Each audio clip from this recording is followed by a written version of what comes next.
You are listening to the IFH Podcast Network. For more amazing filmmaking and screenwriting podcasts, just go to ifhpodcastnetwork.com.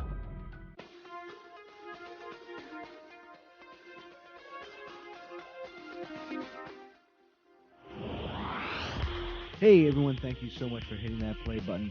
This is another episode of the Dave Willis Podcast. I know there's a lot of options out there for podcasts, and I want to say thank you very much for listening to mine. Everyone has their own podcast nowadays, it seems. And, I was at a bridal shower, not a bridal shower, a baby shower this past weekend. And, I know that for guys now apparently too. I don't know.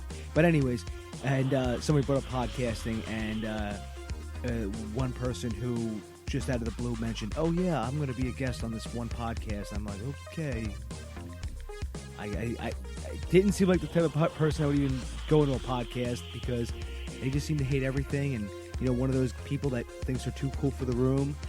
Hey, who knows? But anyways, I'm getting off topic. But hey, thank you very much for listening to this episode. I really, and for the podcast in general. Again, I know you're probably sick of hearing this, but my TV pilot, Game Over, is up right now. It's in the show notes. I'm hoping to get to 1,000 views at least. It's right around 700 right now. And that's just the organic search and through this podcast. So please, if you're very interested in seeing it, it's on YouTube. Real Iron Fist Films is my YouTube channel, where I'm hoping to actually add more and more to that very, very soon, because I'm getting more into YouTube, and I want to start adding more content to that channel, because as a filmmaker, it's just conducive to what I'm trying to do. And I really hope to do more, not only at the end of this year, which I'm starting to run out of time, but also I'm hoping to do more next year, and I'm planning to do a lot more, not just hoping. I'm planning on doing more, and who knows what that's going to be. It's just about finding the right time and getting everything in a row to actually do it, which is part of what this podcast is actually figuring out how to actually get all your ducks in a row. But on this episode of the podcast, my guest and I chat about college alumni, which is a sore spot for me, as most of you know. But we also talk about Sundance. We talk about filmmaking. We talk about her first film, Bread and Butter, starring Bobby Moynihan. He's a very funny guy. And she's also the manager of the Sundance Creative Distribution Initiative. And we talk about distributing your movie with Sundance. This is legit. This isn't something like, 5 easy payments, and this isn't some weird scam that they call you about on the weekends or some crap. You know what I mean? Like those telemarketers or those robot calls that you get sometimes that I usually fall for. This is all legit. So this is a really good episode. My guest this week is, I'm telling you, her personality just comes right through. I really enjoyed this episode. This is episode 190 with guest Liz Manashil.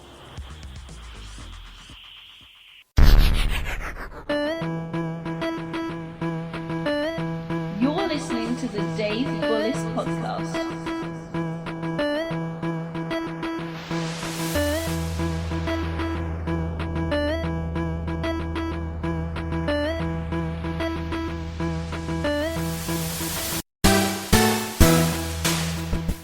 Sure. I wanted to be an actress when I was younger, and I would have written in stone or blood or whatever substantial amount, that I was going to be an actress. And then one day I woke up and I had no desire to act anymore, and only desire to be the director of films and theater and television and anything anyone would let me do. And basically my entire life has been trying to do that as much as possible. And in addition to that, I love talking with emerging and veteran filmmakers about the world of micro-budget filmmaking, as well as creative distribution and women in film and all these topics I'm keenly interested in. So when I started working at Sundance, it was a pretty perfect fit, because I get to talk to filmmakers, and I get to essentially also still be a filmmaker myself, because I have enough time in the week to do that. It's not a very inspiring romantic story now that I say it out loud. I know. I mean, everyone has their own journey of how they got here, and no, I love hearing it though, because some people they went to film school, they graduated, and they just were able to get a foothold in the business, and they started doing make commercials or something like that, and they were able to use that, and other people have gone, in this weird zigzag pattern where they've worked in the industry and they quit, they came back, they quit, they came back. So it's just, it's always interesting just to hear all the different journeys and how you get to where you are. Yeah, well, I went to film school. I mean, basically after I decided at 16 I wanted to be a filmmaker, it was undergraduate degree in film studies, graduate degree in film and TV production from USC, working for a TV director at a film school, donating time on sets. I was a film critic for several years. I was on a TV show called Just Seen It, where I directed and was on camera for that show. And we would break apart films and put them back together through film criticism. But ultimately, the thing I'm most proud of is the micro-budget feature I made that was released in 2015. And, of course, my job at Sundance. So I want to ask, Liz, when you were a film critic, was there ever a point where you said you didn't want to say something too harsh about a film? Because I remember there was a question, a while ago that on another podcast, and basically the question was given to the hosts of the podcast that, hey, I used to be a film critic and sometimes I used to bury films. Well, now I'm starting to get into filmmaking myself, and this person was worried that there'd be like filmmakers out there with vendettas, like, hey, aren't you that person who buried my film?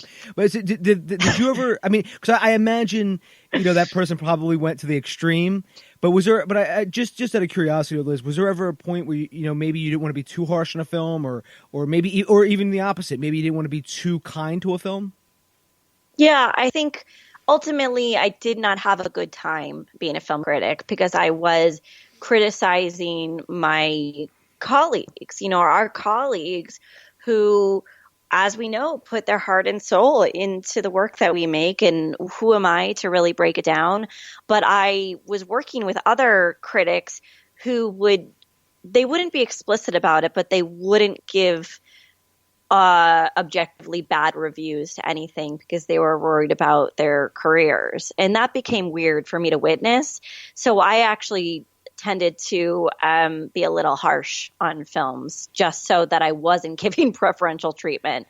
So if that makes sense, like I wasn't having a good time. I did not enjoy kind of being mean to these films and setting them up and putting them to a really harsh standard. But at the same time, I was more harsh because I didn't want to give preferential treatment to films in any way. Yeah, I know what you mean, because it is that is some of the things that I worry about too, which is you start a blog or maybe you start something, and if you want to start doing film criticism, you want to do it in a very not only a unique way, but you want to do it in a way that actually it's so you're not just constantly being negative or just being positive, but something that actually constructive. Yeah. Thank you. I couldn't think of the word. Yeah, and you're not personally insulting any individual. So, I mean, I would just speak very honestly, and I think I was a little bit nicer to like lower budget fare because that's my world. But ultimately, I want to hear what people think of my film, and I don't want them to be, wearing rose-colored glasses when they watch it. So I do think it's a service that film criticism offers, but so very often it turns into just like, I liked it, I didn't like it, and really unsubstantial things, which is a shame. And we need better film critics these days. Have you actually seen any of the YouTube shows that about film criticism or anything? I mean, because I know Roger Ebert has passed, and Gene Shalit, I think he's retired. And so Leonard Maltin's left, Richard Roper's left, but there's a lot of YouTube critics though that are out there, and they are kind of hit or miss to me about how they actually review films, because I think sometimes they're just waiting for the next big Hollywood blockbuster to come along. They go see it and they already know going in, they already know that they're going to hate it. You know what I mean?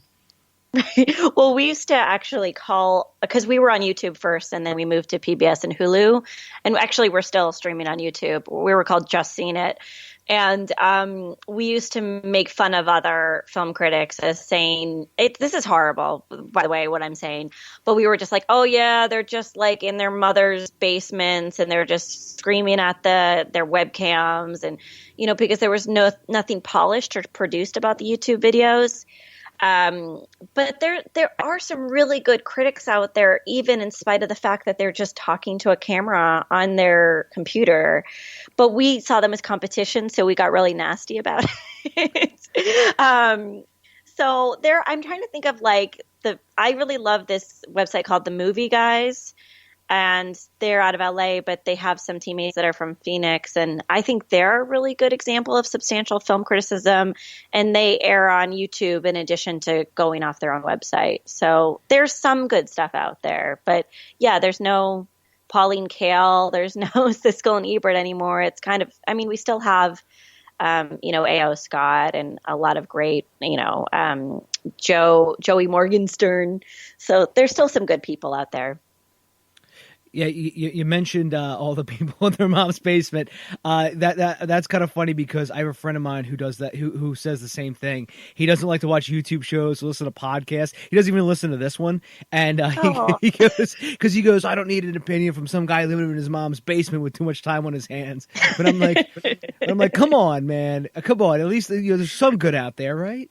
But yeah, I mean, that's just a funny, stereotype, obviously. But so as you sort of, as you did just seen it, and as you sort of moved to the next sort of phase, in your career, you started, like you said, you wanted to actually get into making more stuff. And I think that happens to all of us, Liz. They basically, you're at a point and you're like, man, I just want to get back to it. I just want to get, sort of get my hands dirty all over again. So at what point did you actually start to sit down and say, you know what, I have to make a feature film, which ended up being Bread and Butter? But at what point did you get to that? Did you get there and you finally realized you had to start going out there and making this film? Yeah, when I decided I wanted to be a filmmaker at 16, I knew I wanted to be a feature writer director. I grew up in the 90s, Nicole Holofcener, Allison Anders, Hal Hartley, Whit Stillman. These directors were my inspirations. So I always wanted to be in the feature writer directing world, but I was always really scared because, when you really love something, the stakes are really high and you just don't, am I allowed to swear on this? Absolutely, Liz. Absolutely. Okay. Yeah. You just don't want to fuck up all over the place. You don't want to embarrass yourself. And if it means something to you, it's even more terrifying.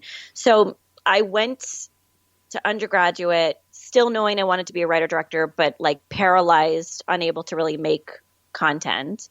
And it wasn't until grad school where I was essentially forced into making short work that I was able to even feel proud of something that I made and really start to grow as an artist. And as soon as I graduated grad school, I made the ultimate decision that I was going to make a feature, like come hell or high water, I was going to do it. So I crowdfunded in 2012. And this is crowdfunding for a feature without having ever made a short fiction film that I was proud of. Like anything, I never did the festival route with a short fiction piece. I studied documentary and learned that trade a little bit better. So I went into it very inexperienced, even for someone who went to film school. And I just did it because it was time. You kind of hit a breaking point. And I woke up, just like I woke up wanting to be a filmmaker one day, I woke up one day saying, I have to make this feature or I'll never make it. And that was in 2012 when we crowdfunded. And we shot in 2013. We did the festival circuit in 2014. And we were released and acquired by The Orchard in 2015. So when you crowdfunded, actually, let me take a step back, Liz. So, because I have some questions too about crowdfunding. I've been down that avenue too, where you're in the middle of crowdfunding and you're like, oh my God, what have I done? but so I'm always interested too, Liz, about the writing of a movie, because I always, there's always all those phases. They say there's pre and post and pre-production and then post-production. But I always think about it as, you write the movie, and then you actually make the movie, and then you have to distribute the movie. And those three phases are all usually have a unique spin on them. So I wanted to ask, Liz, writing this movie, how did you go about writing it? Did you outline it heavily? Was it inspired by something that happened to you personally? How did you actually start writing this movie? Sure. I wrote it in film school. So we had a requirement in my 2 screenwriting classes to write a feature. The first semester was writing the first draft, and the second was essentially polishing and finishing it. So in that class, I think we did an outline. I think we did a beat sheet. I think we, eventually we started delivering pages. And then the second semester, was all polished, and we did in-class reading of all the work so you could hear it out loud. I had 2 ideas for a movie, and I combined them together. And I was a little bit of a late bloomer romantically. So when I got into, one of my first relationships, maybe my second or my third small relationship, the guy that I was in the relationship with started acting a little bit different, kind of losing his grasp on his world. And, I say that he was going crazy. He wasn't going crazy, but he was just kind of going through something really tough. But I didn't know that because I had never been in a real relationship before. So I thought that was really interesting, is like, when you're new to an experience, how are you going to interpret something really wildly dramatic when you don't know any better? And then the other idea I had was about a girl who tracks down a guy because she reads scribblings in the margins of a book, or marginalia. So I actually realized those 2 ideas were very similar, because when you're kind of losing your grasp on reality, maybe you're reaching out through very non-traditional ways, like maybe you're writing in book margins and trying to connect with strangers through atypical means. And there's something really romantic about that idea. So all of those things formed into my anti-romantic comedy, Bread and Butter. So I don't mean to be very long-winded, but there are a lot of personal aspects to it. But then there's a lot of just like very whimsical, fantasy-based concepts in the film that are a big part of it. Liz, please feel free to be as long-winded as you want. I bring that out in people. I actually also had a filmmaker tell me one time that this was better than her therapy sessions. So I said, I guess I went to the wrong calling. I should have just been a therapist for a living. But no. I please feel free to I love to hear whole stories. And I think too, when we go to tell stories and how things came to be, oftentimes we give these little concise stories, and it's kind of reminds me of what Carl Sagan always talked about, where he always worried about like news articles becoming just a blurb, and now it is reality, right?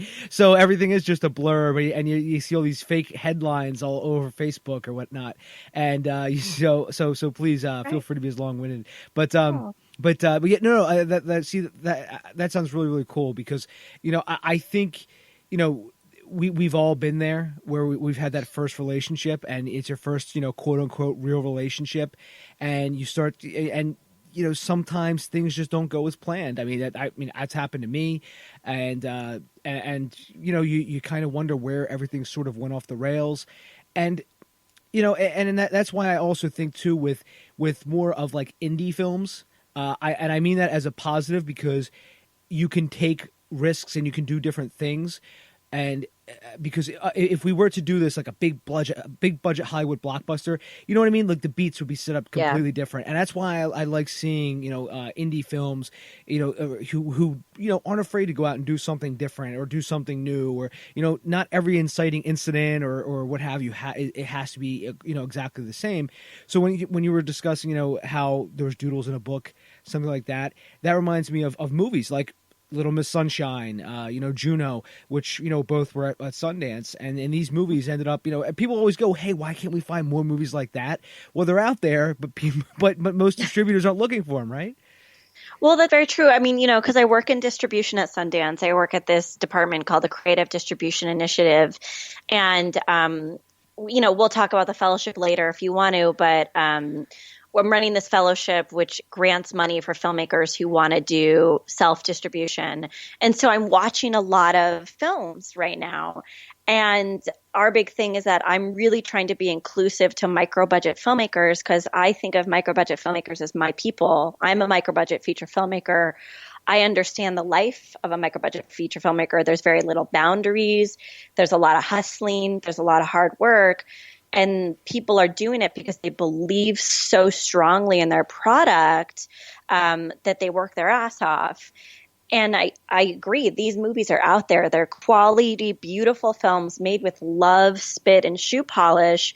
But distributors don't take a chance on them. And honestly, I could talk for days on why distributors do not take a chance on these films. But ultimately, it's because marketing a film is really, really hard. And when you don't have like a gimmick or a franchise or a famous actor in your film, you have to take a second to think substantially on how to get to the audience. And distributors don't have that time because there's too much content out there. Sorry, it's like you asked a completely different question. I'm going on this rant. But what I'm trying to say is, like, I've seen these beautiful micro-budget films and I've fallen in love with these movies that, like, people are not watching because they don't even get a chance to watch because distributors aren't paying attention to them. It's really a shame. No, I love hearing about distribution because I actually had a filmmaker on here and he made a film and he actually said, he goes, I'm not going to lie to you, Dave. He goes, I have no idea how to distribute this thing. And because when he made a comedy and he said it was the worst idea he ever made. And every time I always talk to distributors or producers on this podcast or even in person, the number one thing they say, Liz, is you have to make a horror film because horror is a character onto its own. And usually, have some kind of unique marketing plan. And they usually use Paranormal Activity. Before Paranormal Activity, they used to use Blair Witch Project. So it's kind of, you're trying to. Both of those movies, by the way, were micro budget films, and they went on to make millions upon millions of dollars. But it's just it's all about the execution of those movies. And so would you recommend something similar, since you see all these movies come through Sundance, and I'm sure people pitch you all the time, like, hey, Liz, can I pick your brain? So, because I imagine, as soon as you say you work at Sundance, they're probably like, oh my God. So what are some of the things that you would recommend for filmmakers for distribution? Well, I'm kind of a different egg, so just know that my advice comes from a very specific place. I'm a micro-budget feature writer director. I'm making my second film in April, and I have a day job, right? So I'm not making a lot of money, but when you're making films, you have to ask yourself, are you making it for art? Are you making it out of this intense desire to get a specific story out into the world? Are you making it because you want to make money? There's always people say they want to make money, but what's the true reason and what's really at stake for you? So, you asking, what do distributors look for and what should a filmmaker do? Ultimately, I have to say you have to make the film that you wake up in the morning to make, the one that pushes you forward, the one that you live for. If that's not a horror film, then just understand that you need to think about who your audience is from day one and start building that audience and start thinking about being super creative. This is what I do at work, is I consult with filmmakers about marketing and distribution. So I could really talk about this all day, but I don't like the idea of Suits telling filmmakers you have to make a horror film. That bothers me because filmmakers, we have stories we already want to tell, and that's why we're artists, and that's why we're in this field. But I do agree that horror does very well. So I agree that they're giving smart advice about making money, but you shouldn't make a film just to make money. Film is art. It's important. You should tell the story from your point of view, and you should make the art that you want to make. And see, I think that's important because I like different viewpoints, Liz. That's why I'm so glad I asked you, and I'm so glad you had a different take on it. Because that is true. If they don't want to make horror films, I think with the distribution and how it sort of changed, I always say to people, if you make a movie, let's just say you make a movie and it doesn't turn out the way you want it to turn out, or maybe you can't really find the distribution that you want, I say self-distribute the thing. Put it on your own website, make a big buy now button, and even if you decide you don't want to do it that way, I say put it on YouTube or something for free, just at least to get it out there and try to find an audience or something that way. Because what's the alternative? It's just going to sit on your hard drive for years and years and years, and then no one's ever going to see it, right? Right. And, the micro-budget feature, they say, is kind of like the calling card that the short film used to be. So you want to be able to say that you've made the feature, as long as you're saying a distributor may have no interest, but that doesn't mean it's not good. As if you are not proud of the work, I wouldn't say put it out there for everyone to see. But as long as you're proud of it, definitely. I'm a big champion for self-distribution. But what I'm hoping it'll become is not the last resort. I really want self-distribution to be up there and thought of as, one of the first options for filmmakers, because what I'm noticing in my department at Sundance, and I get into this a lot, so I hope I'm not being redundant, but filmmakers who work with distributors who aren't marketing their work are in a really bad place, because you can sign a distribution deal with a distributor and maybe they're the only distributor that reached out to you. So maybe you feel like you have to go with them. And they take your film for sometimes as long as like 15 years, and they don't market it, and they don't give you reporting, and they don't tell you how much the movie's made, and you don't get any checks from them. I mean, there's all these horror stories. And you can't really tell anyone anything because you've signed this confidentiality clause.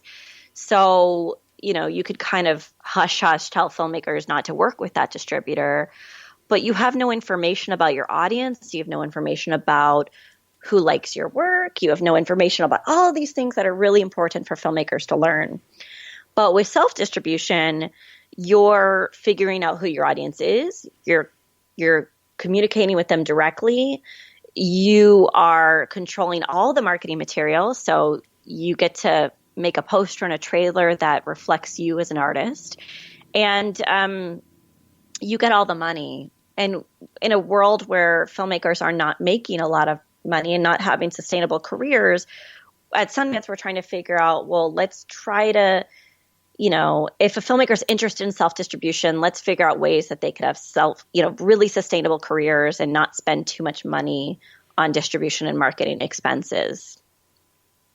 Yeah, and I wanted to ask too, is with your film Bread and Butter, how did you get that? How did you start to distribute that? Did you submit it to Sundance and any other festivals? Yeah, before I started working at Sundance, I was in post on Bread and Butter, and I submitted. Everyone does this, right? Everyone submits the cut way too early to Sundance because most likely they shoot the film in the summer, they speed through the edit, and by, I think Sundance's deadlines are in September, but you could get an extension for October. By like September or October, you're not near to a fine cut of your film, but you want to submit to Sundance because it's Sundance. And Sundance right now is one of the only markets where there's real money to be had for film. And like a lot of attention goes to Sundance filmmakers. So we submitted way too early. I submitted a 2.5 hour cut of my romantic comedy to Sundance. I hope that's obvious to everyone that was a really bad decision, but it wasn't obvious to me because I just wanted to play at Sundance.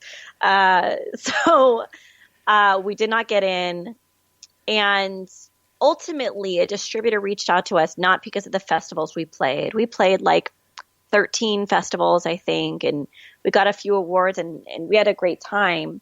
But it was because someone was looking at Lauren Lapkus's IMDb page and saw that she was in a film called Bread and Butter, and then reached out to us for a link. And that someone was someone from The Orchard, who is our distributor. So when I talk about filmmaking, I talk about micro budget, I cannot overemphasize enough the importance of having a name cast on board, because the only reason we got great distribution is because the amazing cast who decided to come on board our film. So Liz, how did you get the cast, on board Bread and Butter? Did you, reach out to their agents, or did you know people? Because I know cast is important. I go just to, as we were just discussing, with actually how horror is a character of its own. But again, going back to my friend about that comedy, he didn't have anybody. He had no known actors. And that was also against them. So how did you go about getting the cast for Bread and Butter? Well, we couldn't afford a casting director. I talked to casting directors, and they gave me their rates, and it was, I think it was the cost of like our entire crafty budget or something like that. It was not within our budget. So I thought to myself, I used to cast projects in school. I would cast my own independent projects using, in LA, we have something called LA Casting, and I think Now Casting is national, and, there's Breakdown Express. There's different online casting resources.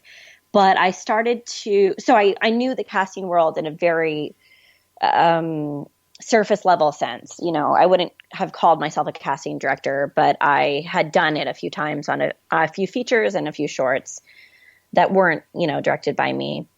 So knowing the importance of name cast, I just reached out directly to agents. And my lead producer is an entertainment lawyer. So if you draft up an official offer, you can get in the door. And what I would do is I'd get in the door through the offer letter, which you have to, draft up this deal memo with an entertainment lawyer. And then I'd follow up with what I think is incredibly important, and I don't think enough filmmakers are doing this. I'd follow up with like a personal letter directly to the actor explaining why they're perfect for the role, while maintaining a sense of like personality and authenticity in the letter. Like I'd write it from my voice, not being overly, saleswoman-y or robotic, and just say, I'm a big fan. Here are the things I love you from. Here's more about the character. Here's why you're a perfect fit. Here are the dates. Here's the location. Giving them every information, because what I feel is like, from an actor's perspective, there's just always these strangers reaching out with offers. And if it's a lot of money, then, you make the financial decision. But if it's no money, I'm assuming you want to work with a nice artist who's going to treat you well and treat you like a person and be respectful to you instead of treating you like a commodity. So I try to make friends with as many people as possible if I can. That is a really good strategy, Liz. I mean, no, seriously, if you walk into a room and you're a filmmaker, and you walk into a room and you're actually, friendly and outgoing, and you're not, you're not trying to sort of make demands of people you first meet. It actually, you seem like it makes you seem like so different. People actually gravitate towards you then, because I think we've both have seen that where a filmmaker comes in the room and immediately they're like, oh, how could I, what can you do for me today, kind of attitude. Yeah, and what you're doing too, Dave, it's like you're offering a service for filmmakers. So it's like what I'm trying to do is I put my email address on my website. I answer every single Facebook message I receive and every single email I receive. I always think it's really funny if anyone wants to talk to me, because I'm just Liz. I'm this like weirdo. But if they do want to talk to me and talk about filmmaking, I answer as transparently as I can about how I made my first feature, because that's usually what people want to talk about.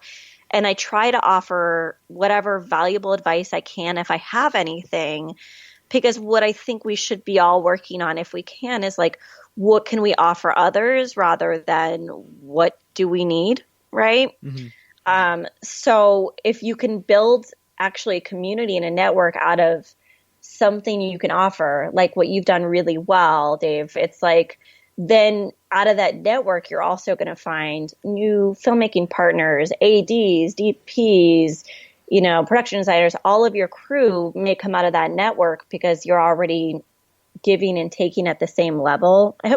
So I agree. You don't want to go into a room and ask for things, but also it'd be great for people to go into rooms and offer things and say, this is the service that I offer. How can I help you? Yeah, it's just also you go out there, you make contacts, you network, and there's always the three things I always say to be a good networker, or even to get your foot in the door, and that is kill with kindness, offer value, and be professional at all times. Trust. I honestly, Liz, I have been to networking events where people have gotten dead stinking drunk and made complete idiots of themselves, and I'm like, people, who would hire you after that? Like, honestly, I would be petrified to hire a person like that.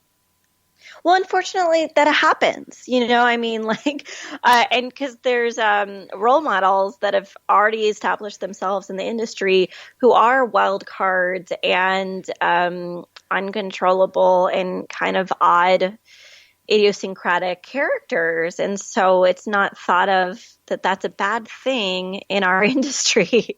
But it is. And I work in, again, like I have a day job. So I work in a field of micro budget where if my project fails, I still have a very small income coming in. But that being said, reputation is everything. And, you want to work with nice people. So I have a policy on every project I ever do, and it's called the no asshole policy. And it sounds like you follow it too, Dave. But it's like basically meet everyone beforehand. And if they feel like they're a little salesman-y, and if they feel like they're a little self-motivated, or if they don't seem like someone you want to hang out with, don't hire them, like contribute to a community where you're having fun on set with really sweet, enjoyable people. And then you'll want to make more films as well. Yeah, the no asshole policy is a very good policy to have, Liz. It just takes one bad egg, right? One bad egg, and then that attitude spreads like a virus. Yeah, I agree. What else? So you went with The Orchard, for bread and butter. You're working on your second feature now, which is Speed of Life. And you're shooting that next April. I mean, is there anything that you could sort of go into details about it?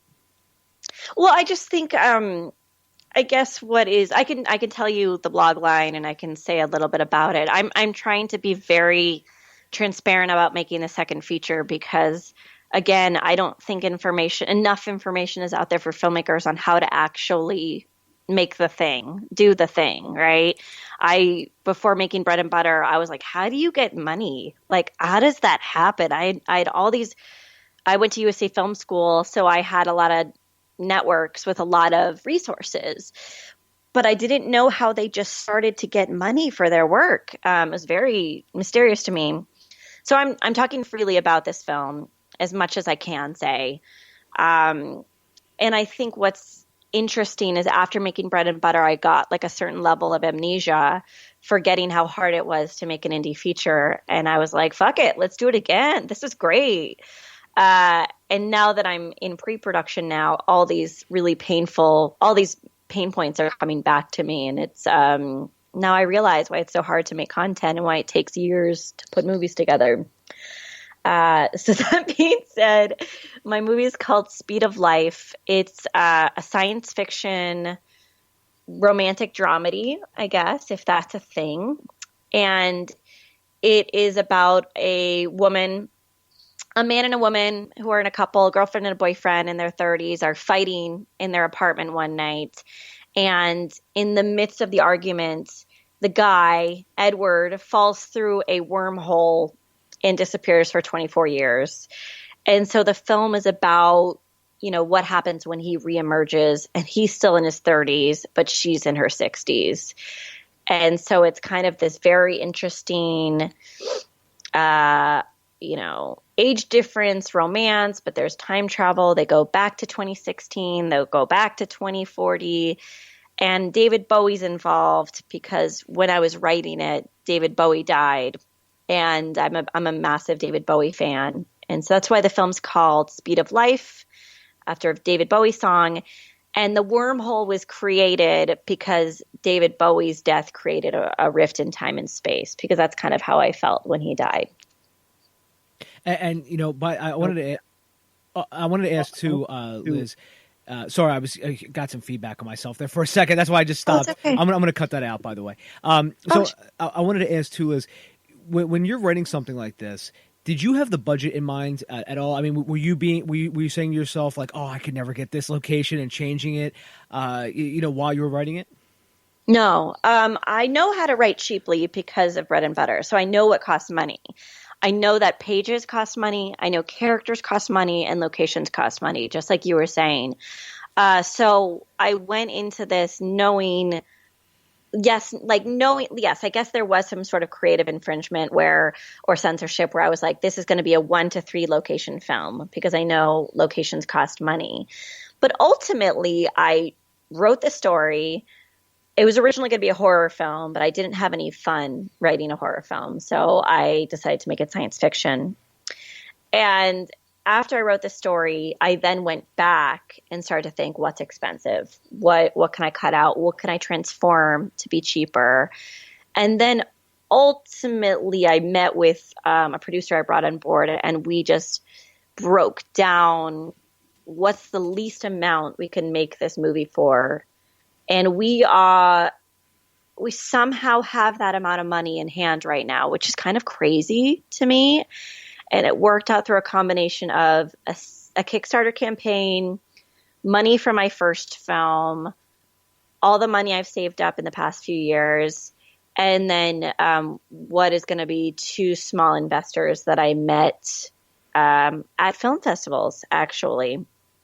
So I think once I don't want to say that making a movie is a magical experience and things just come to you, but once you set and you write the script and you're really set to do it, for some reason, opportunities just did start to present themselves to a degree. So I know what it's like to be an emerging filmmaker and think that it's really hard to get money and it's impossible and no one cares and no one wants to invest in your projects.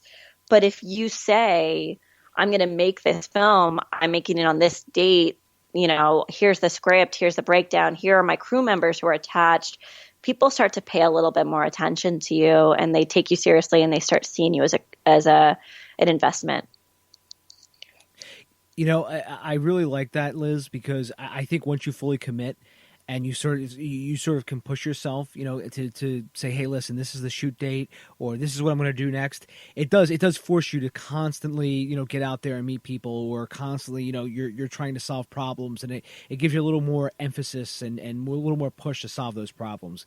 And that's when you go out there and you meet people, and they can see, okay, how much, would they, be able to donate? I had a friend of mine, Liz, who got $5,000 out of nowhere to make a very short film, because he was at the right place at the right time, and just started talking to the person. The person was like, hey, I could give you $5,000, and they donated $5,000 to the Kickstarter.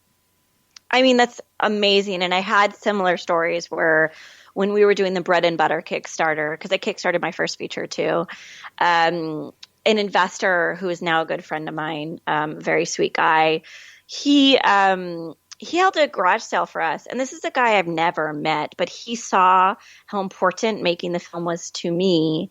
And he decided to just be like the nicest person in the universe and hold a garage sale for us and donate all proceeds to our Kickstarter campaign.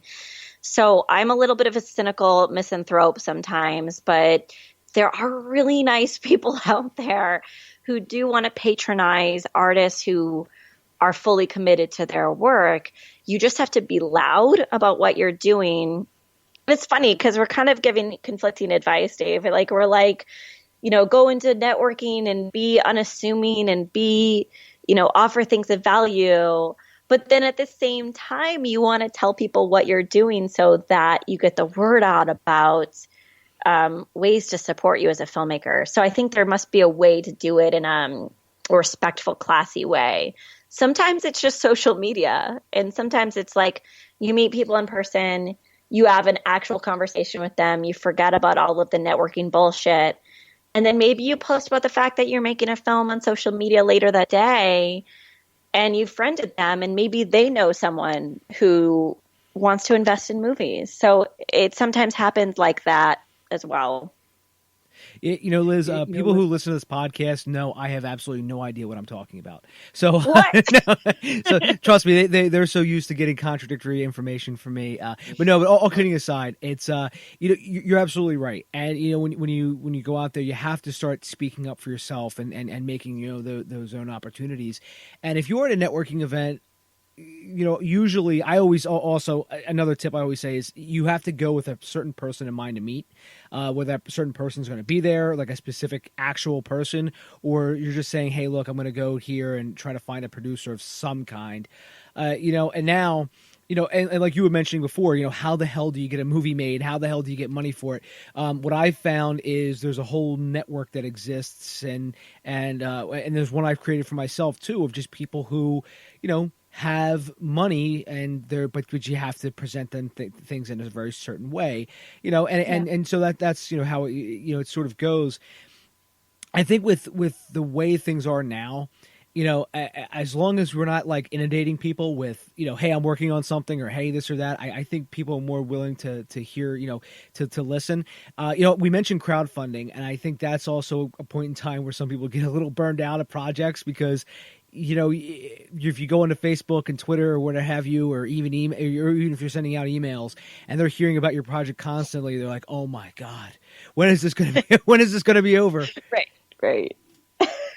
Well, I consult on crowdfunding actually as part of my job at Sundance. And what I advocate is you email market your Kickstarter or your Indiegogo campaign once a week. So email is actually what we found is like the most powerful way to build networks, because it's semi-permanent. Social media moves so fast, but at least with email, you could track engagement.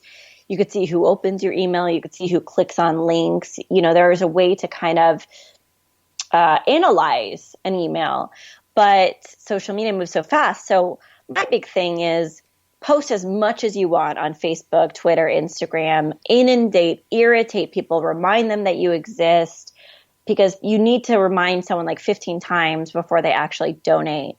But email, that's more impactful. So you do that once a week, and you do it only 4 times throughout your campaign.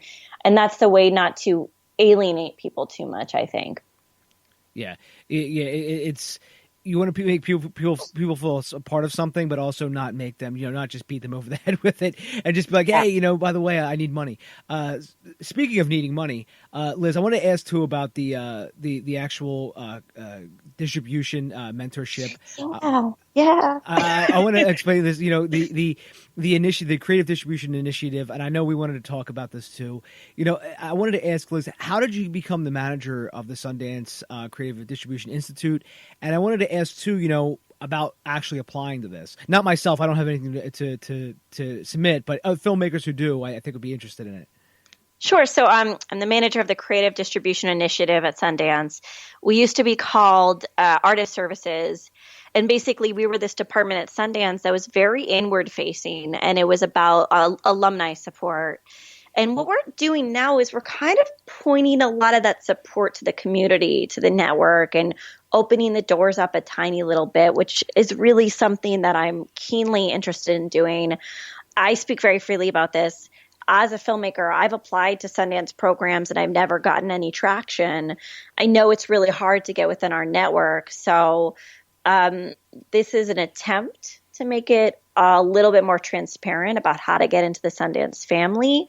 And also, we're offering more public services for filmmakers, whether or not you get into the fellowship or not. So I can break down how punk rock cool this fellowship is, because I truly believe in it. And also, I wanted to mention that we only have 40 applications in for this fellowship. And that's really absurd to me, because I know there are filmmakers out there who need money. And I know there are filmmakers out there I applied for every single grant and fellowship I could. So it's confusing to me why this has not caught on yet. And maybe you can tell me, Dave, maybe you can, I'd love to hear your opinion, but I think this is a really amazing opportunity. Yeah. Oh, I agree. It is. And I don't, if there's only 40 applications, the first thing that would come to my mind why people wouldn't submit is they think they don't have a chance. Maybe that's the only real reason I could think of, because I mean, if I had an opportunity, I would take it anyway. I'm more of concentrating on like submitting to like screenwriting competitions now, but like even something like this, like because like I honestly, Liz, I haven't made anything in like a couple years. But actually, I'm sorry, I'm getting way off topic. I'm gonna just stop myself. I'm starting to get way off topic now. But that would be the only reason I could see, is that some filmmakers just think they don't have a chance. I've heard that before, right? Because I've kind of been really loud about how surprised I am that this has not caught fire, just on Facebook or with friends. And other people have said the exact same thing you did. And I think that's super interesting. Just to quell anyone's worries or to like clarify for anyone, I'm managing the fellowship. It's a 3-person department in my department. I'm the only one who sees all the applications come in. And I'm a person who's like really excited to always talk about micro budget filmmaking and to try to empower other filmmakers to make content. If I can, like, I don't want to be presumptuous. I don't think I have any sort of expertise or power, but if I can talk with a filmmaker and try to help them out, I want to do that because I believe in what we do and I'm really proud to be a filmmaker. So just know, like, if you apply to this, I will look at your application. I'll make sure our department looks at your application, and I'll make sure you get a fair shot. I can't guarantee that you'll get the fellowship, and maybe I should talk about what the fellowship is. But I don't want people to think that this is like you're just throwing your name in a hat and it's like, never going to be looked at and never going to be really considered. We're really considering every single application here, especially with only 40 applicants. So we run a fellowship called the Creative Distribution Fellowship. We launched last year with, we picked Columbus and Unrest. I don't know, have you heard of those movies? Yeah, I've heard of Unrest. Okay, so Unrest is this amazing documentary about Jen Brea, who has chronic fatigue syndrome. And Columbus is a fiction feature directed by a man named Kogonada, starring John Cho and Haley Lou Richardson and Parker Posey. So both these films decided not to do what we call all rights deals. So they decided to keep ownership of their films and work with us. And so what we do with our fellowship films is we give them grant money. So we're giving each film this year, and we're only picking 4, but we're giving each film $25,000 each for digital marketing. So we want that money to be used to help filmmakers figure out who their audience is and how to build their audiences, and to do Facebook ads and Instagram ads and Twitter ads and social media, and, to create different trailers to test, kind of like how A24 marketed Moonlight. We're very interested in that. In addition to that grant, we have a minimum mid 5-figure subscription VOD deal. So all 4 of these films that we pick are guaranteed to be on either Netflix, Amazon, or Hulu, and you get to choose. All these platforms they have this floor offer that's mid 5-figure. And if one of these platforms really likes your film and wants to guarantee its placement, like let's say Netflix really likes your film and they really want it on their platform, they may offer a 6-figure deal. So it's just a floor offer, but it's already at the mid 5-figure range. So that's amazing. And then we have, so that's subscription VOD, which is like the only way filmmakers are making money right now. And then we have a partnership with something called a digital aggregator. So you get discounted rates to get on iTunes, Amazon, Google Play, Vudu, Xbox. And the thing that's really remarkable about this fellowship, as I wind down my pitch a little bit, is all the money goes to the filmmaker. Sundance is not a distributor. We don't take a distribution fee. So when you work with a distributor, they take anywhere from 20 to 35% or whatever it is. And we don't do that. We're a nonprofit. We're about filmmaker sustainability. The only thing we ask for in return is information. We want to work with you to figure out how to build your audience, how to make the most amount of money. And what we learn together is going to be published for the world to see in case studies that my team HS puts together. And it's because this information isn't out there. So it's by participating in our fellowship, you get a chance at a sustainable career in filmmaking, and you're benefiting the field by sharing what you've learned with other filmmakers. Sorry, that is so much talking. No, Liz, you're all good. Like I said, it's all good here. It's actually encouraged, but no, that's all that is, just great information. And I think too, that sometimes when I mean, as I was saying to you in the pre-interview, there's the American dream and there's what I call the Sundance dream. I think every filmmaker has a dream of getting into Sundance, and usually it's a little overzealous because they're more focused on the output than the input. Because usually, I'm sure you've seen sets like that, or you have friends like that too, where they're like, all right, we're going to make this film, we're going to get into Sundance, and it's just going to, be a home run shot, and we're all going to, buy mansions in LA. But right, we're going to walk away rich. Exactly. Yeah, and it doesn't really. It does. There is still Sundance deals, obviously. Everything like that. But it's just because now all of a sudden you're going against all of the other top films that have submitted that year. It's a little. It starts to become like everyone who has the best films, it rises to the top very, very quickly, and that's why I think something like this is going back to what I was saying about how people didn't want to submit, or maybe they didn't feel they would even make it. I think that this would be something for them. Hey, you didn't make it into Sundance, or hey, maybe you didn't win Sundance, or what have you. But this is something that could definitely help, especially when you're self-distributing, especially in today's marketplace. Because again, going back to just all the different people I've had on the podcast, I've had a lot of people self-distribute their movies. And it's some of them have just put it right on places like Vimeo, or someplace, or just going to an aggregator and trying to go that route, or even just putting up on a buy now button on the website, just trying to get it out there. And that's the new war, right? It's the new war of eyeballs and ears. I love that. I've never heard that term before. That's really cool. The new war of eyeballs. Anyway, I'm going to use that. So, I completely agree. That's true. And what's kind of cool about our fellowship, again, I see myself as someone who works at Sundance, but I see myself as an outsider because I don't have an agent. A sales rep has never wanted to rep me or my film. I feel like kind of like the flower or the ugly duckling at the ball or something.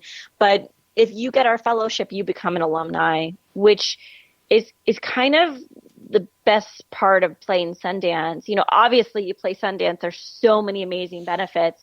But if you don't play Sundance, being an alumni means you get the support of the Institute in everything you do, really. And we're here to brainstorm with you. We're here to chat with you. All our fellows get mentorship with various people in the industry on how to best release their film. It's not really self-distribution with us. You use the money, you build a team. We're there to mentor and help and assist and be a part of it all.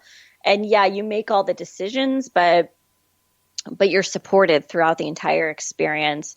So for me, whether, we're considering films that are getting into Sundance and films that are not getting into Sundance.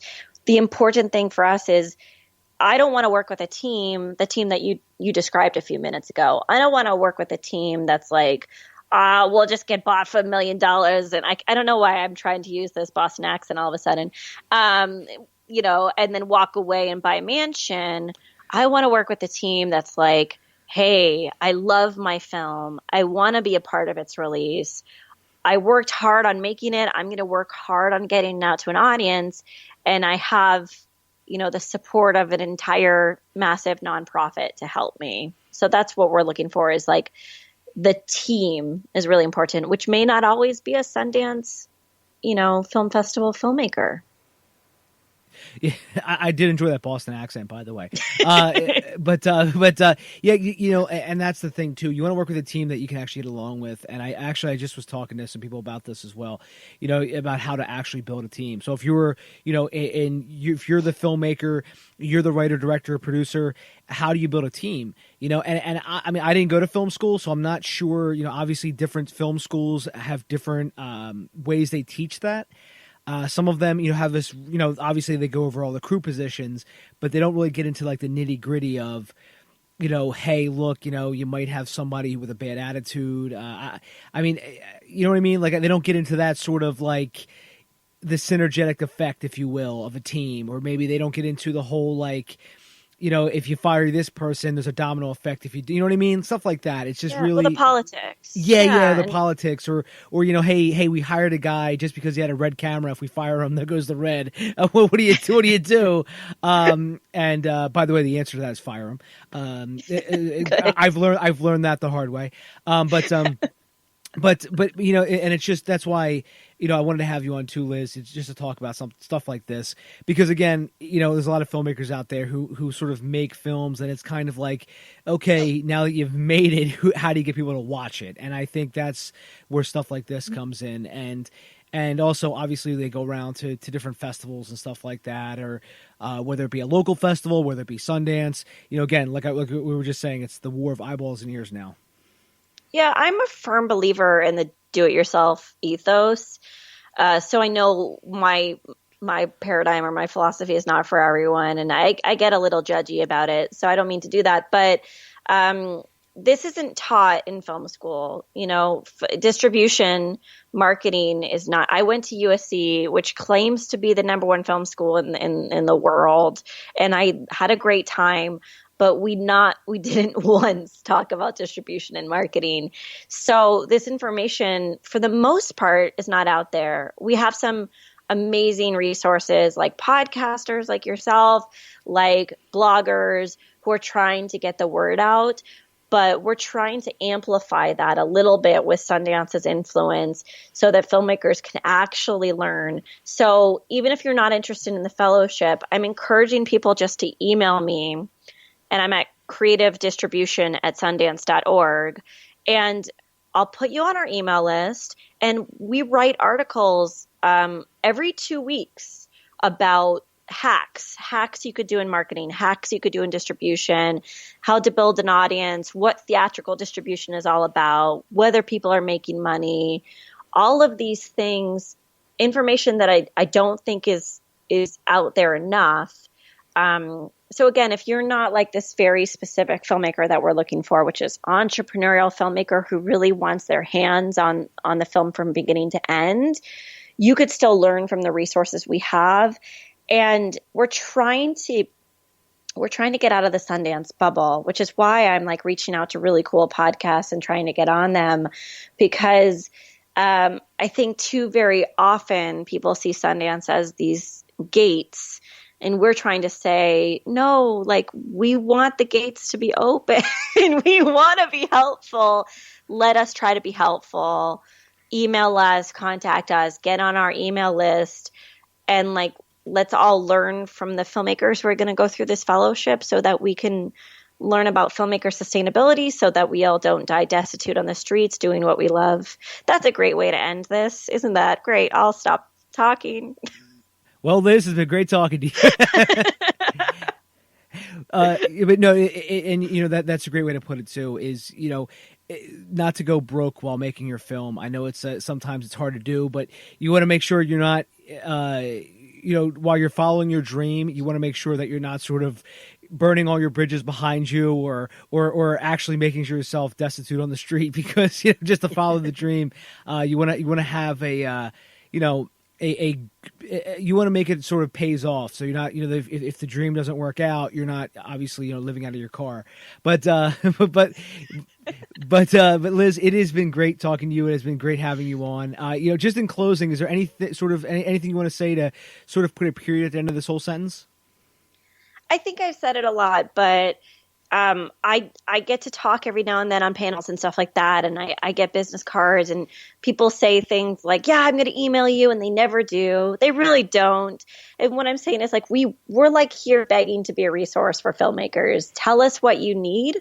Tell us what you want to learn about. Let us use the Sundance name and brand and the resources we have, and let us write pieces and communicate with you guys about what we all need to learn. So just email us at creativedistribution@sundance.org, and we'll all try to figure out a way to help each other. So if that's not too like hippy dippy, that's the message I want to put forth. No. I think that's great. Honestly, I think that's great. And, I think we need more of that. You know what I mean? It's sort of more of the network, if you will, that sort of, that can help you out and you help them out. You know what I mean? So I think honestly, it's better than a lot of other alumni associations. Like, I always go back to college. You always hear you're a member of the college alumni. My college alumni has never helped me one iota. I know. I'm so upset about that. They ask me for tons of favors. I honestly, they're always asking for favors, and then of course they're always asking for donations. But I'm always like, come on! I go, what the hell's going on here? Like, I can't get a damn thing from you guys, and it just, it just you don't want to help out after that. You just kind of wonder. I'm telling you, that's a whole nother topic, Liz. I mean, this is stupid to mention, but I'm going to mention it anyway. I got like a request for a donation from USC Film School, and I did an Instagram of this, and I wrote on the, donation request slip, I wrote, you get me representation, you get a donation. It's like, we pay tuition for these schools, and what's the support we get once we graduate? They keep asking me for Sundance things, and I'm like, well, that sounds fun. Let's collaborate. But as a filmmaker, what can we do? How can you help your filmmaker alumni? Sundance is a nonprofit, so we're all about, like, all we do is support filmmakers, and we don't, you're not paying tuition to get these resources. These are free resources that we're trying to provide. But like, I wish schools which are like getting our hard-earned money would be a little bit more supportive as well. Yeah, it's unbelievable. I'm telling you, I actually think higher education is the next bubble to burst. I think you're going to see a lot of like the not USC, but the college that I went to. I think that would close. It's actually close to closing anyway. But it would start to unravel all the smaller schools that never should have existed in the first place. Maybe not all of them, but a lot of these where they're so dependent upon every single semester. It's always about student enrollment because that's all their bread and butter is student enrollment. And all those colleges that have it like that, the smaller colleges, they're going to be gone. I think in one calendar year, if between like 20 to 50 of them closed, which would be astronomical, I think you would start to see this education bubble start to burst. And a lot of these other colleges that charge astronomical amounts of money are really going to have to either realize that they're not actually teaching education anymore, and they're just more about hedge fund management. And the other flip side of that is like community colleges are really going to be able to get more if they can concentrate on the students more and less upon not even faculty, but because they don't focus on them anyway. They focus on the administration. It's like if you're a dean or a vice president or obviously the president, you've got it made because the school like exists for you. But and I'm sorry, this is my whole. I used to work in higher ed, by the way. So like, interesting. This is my whole rabble about this whole thing. I love it. I mean, it's unbelievable some of the stuff that I used to see. So here's, I'm sorry, Liz, I'm talking your ear off. Sorry. That's great. It's really interesting to me. I'll tell you some stories sometimes about, Okay. everything I used to do in higher ed and all the BS I used to see all the time. It was unbelievable. Yeah. But Liz, where can people find you out online? Sorry, I better change direction really quickly. So I'm going to start talking. I'm going to keep talking. Okay. Well, I'm on Twitter at Liz Manashil. You could just email me directly, liz.manashil@gmail.com. If anything's like distribution related, I'd prefer you email creativedistribution@sundance.org so that my teammate Jess and I can both read your email and tackle whatever problems you guys are dealing with as filmmakers. And then my website's lizmanashil.com, where I guess I know that's a lot of handles, but I'm really trying to build an audience for Speed of Life. So if you find us on Facebook, Speed of Life, if you find us on Twitter, Speed of Life Movie, that would be so valuable to me. And I'd be happy to talk about your film, and let's spitball about distribution and marketing. And I'm going to link to all that in the show notes, everybody. Liz, I want to say thank you so much for coming on. Thank you. And it has been an absolute blast. Everyone, it is davebullis.com. Twitter, it's @Dave_Bullis. Liz, again, thanks a lot for coming on, and let's talk again soon. Cool. I'm in. Thanks so much, Liz. Take care. Thank you, Dave. Find Dave at davebullis.com. Please make sure to subscribe and share the podcast.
find Dave at davebullis.com.